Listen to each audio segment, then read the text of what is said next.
You've wrapped me around that cute little finger. You made life a song. You made me the singer. And what's that bathtub tune you always blue? Boo, anything but you. Oh, hello. I didn't see you there. I'm Chris Smith, and this is Blackie Humphrey, Hector Angel, Shadow Rascal, Godfrey the Gladstone the Third, and it's Christmas time. Blackie licked my glasses, so I'm just gonna take them off. We were just singing some songs from Annie because we're here today to review Diana, a true musical story, which is currently on Netflix, and it's about to premiere on Broadway. Well, it had been on Broadway for I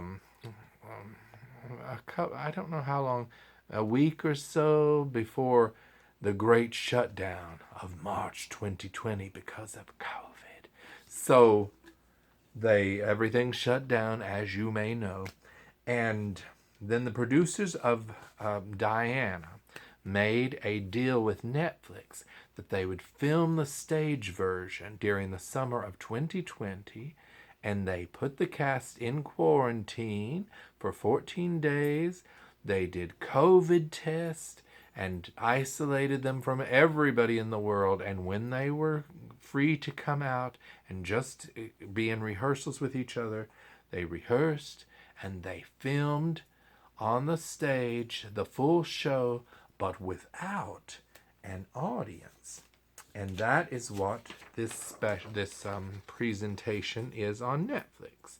It's Diana the Musical, as the Netflix ad says, which says, a Netflix special presentation, celebrate a life unlike any other. Which is true. We all loved Diana, Princess of Wales, and here's the beautiful Broadway poster. It's simple, it's elegant, it's like a watercolor type painting. I love it. Now, the show itself, I'm going to try and be nice here because nobody knows more than Chris Smith what it takes to put on a musical. You know, I have written books of musicals which have never been made. I've gotten very close. I've had short musical presentations, and even the short ones are a lot of work. And a lot of work has gone into Diana, a true musical story. The music is by David Bryan. The lyrics is by David Bryan and Joe Pietro, and the book is by Joe Pietro. And it's the basis of the life of Diana, Princess of Wales.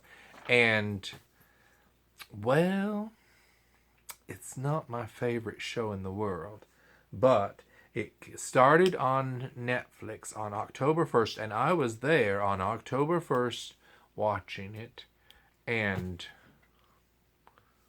well, it reminded me a lot of Evita. It wanted to be Evita, but the music and the whole show, I don't know. Well, it's from the same people who brought us Memphis, which was a Broadway hit musical, and I loved it. And there are some good things in Diana. I recommend that everyone watch it and decide for yourselves. The costumes are by William Ivy Long and Nick Rakow. The lighting is designed by Natasha Katz. And I love the lighting and the costumes. And William Ivy Long says this is one of the shows, and he's done a million shows. He says it's one of the shows that's the most near and dear to his heart.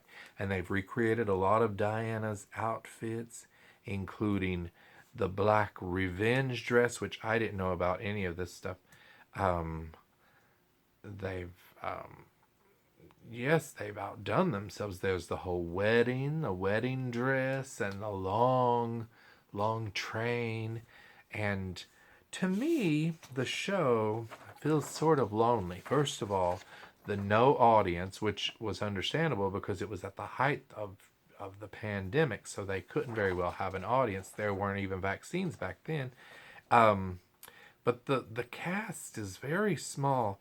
I mean, you have the big ensemble, but you only have Princess Diana, Camilla Parker Bowles, who's Prince Charles's lover, Prince Charles, of course, Queen Elizabeth, and Barbara Cartland, the romance novelist, Sarah Spencer, and those are like the main characters. And then there are a few other little minor characters, and then it's just the ensemble. So it feels sort of lonely.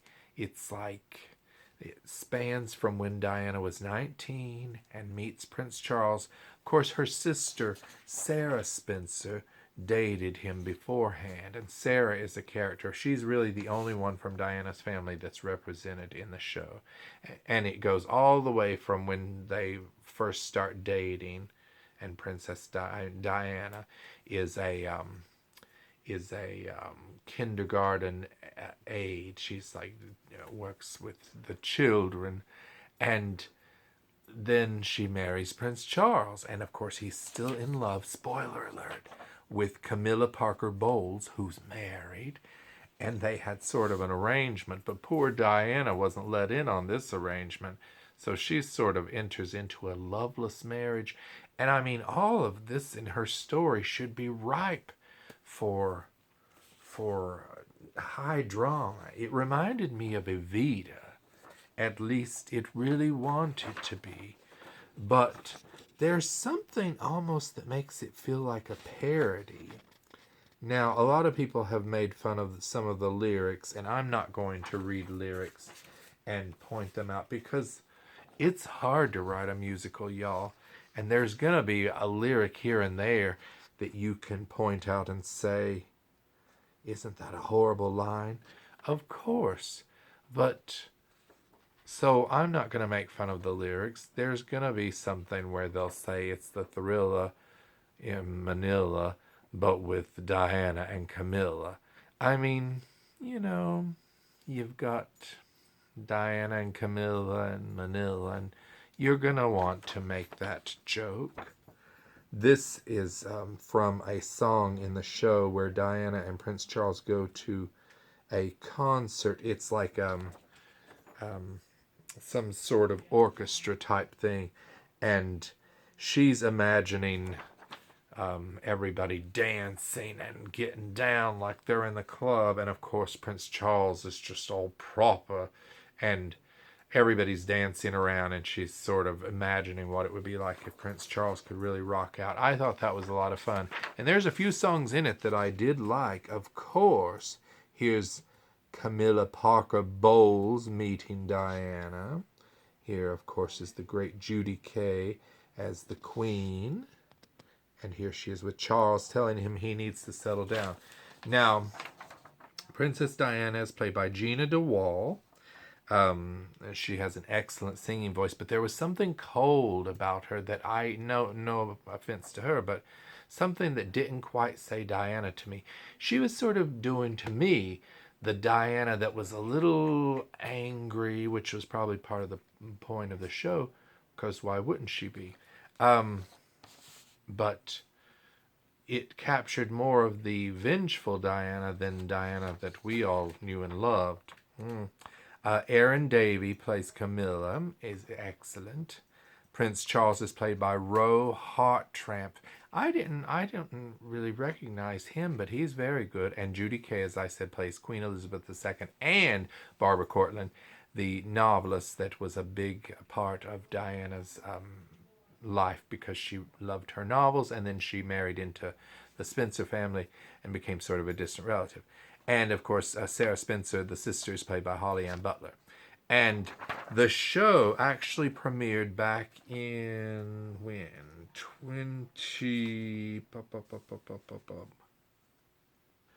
2019 at the La Jolla Playhouse in California. And I wanted to go and see it, but that's down near San Diego, and I don't even like to go to Santa Monica, much less all the way to San Diego. So I didn't see it in 2019. And my friend Jameson did, though. And he liked it.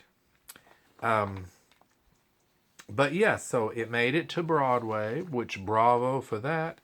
But it has, okay, this is sad. It has a 9% of a tomato meter on RottenTomatoes.com, but 33% of the audience that saw it liked it. So, yes, it has a 33%. Now, like I said, none of the songs really stuck with me. But look at that lighting, how dazzling. And it covers within one song, both of those sons are born, and you never see the babies or the children except for like little swaddling wrapped up, I don't know if they're dolls or whatever. But it just felt very lonely. Where was Prince Charles's father? Where was Diana's brother? Where was Prince Charles's brother? It's like everybody was missing. It just felt very lonely, and there was something very campy about it. The choreography was sort of funny, which made me laugh several times. But I'm like, am I supposed to be laughing?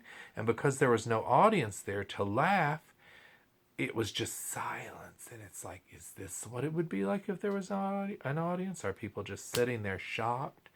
I think that you should watch it. A lot of hard work went into it, and like I said, Gina DeWall is an excellent singer. To me, she wasn't really Diana, and this cast went through a lot of trouble. They had to learn the show for La Jolla. They had to learn it when it came back for Broadway for 2020 in March, and when it was in previews and then got shut down. They had to learn it again when they come back for the filming. And in the summer of 2020, now they've returned, and they're about to open. This is exciting. They're officially going to start previews on November 2nd in New York on Broadway at the Longacre Theatre. And the opening night is November 17th. It's been moved up like a month. And the question is, why would someone go and pay full Broadway ticket prices when you can watch it on Netflix? But of course, live theater, there's nothing like it. Oh, and I have my date here. March 2nd, 2020 is when they started previews. And then, as you know, on March 12th, everything shut down. So they hadn't even been, 10 days. I'll have to get a calendar and count up how many performances that is. But it's like 8 or something like that. So anyway, we hope that Diana does well when it comes back. But I'm not sure, and Blackie's not sure, if having it on Netflix before it starts previews, let alone before it opens officially, if that's going to help matters. Will that increase ticket sales, Blackie? I don't know.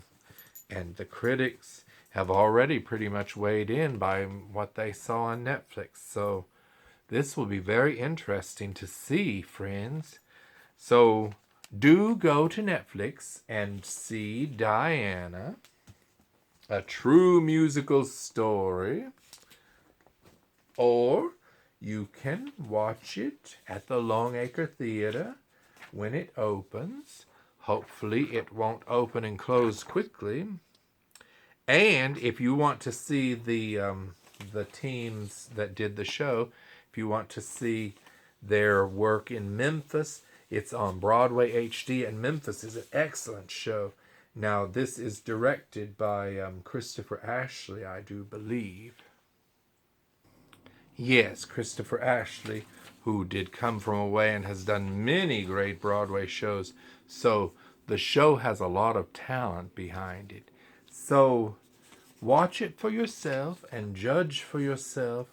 But for me, it wasn't my favorite. It was a lot like, it wanted to be like Evita, but it was sort of like one of those things you would see on The Simpsons or Family Guy, where they're sort of spoofing a musical about something serious.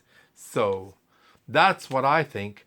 And I can't wait to hear what you think in the comments below. So until next time, I'm Chris, and this is Blackie Humphrey, and we are here to say it's Christmas time, which is my favorite time of the year. Okay, goodbye, everybody. Goodbye.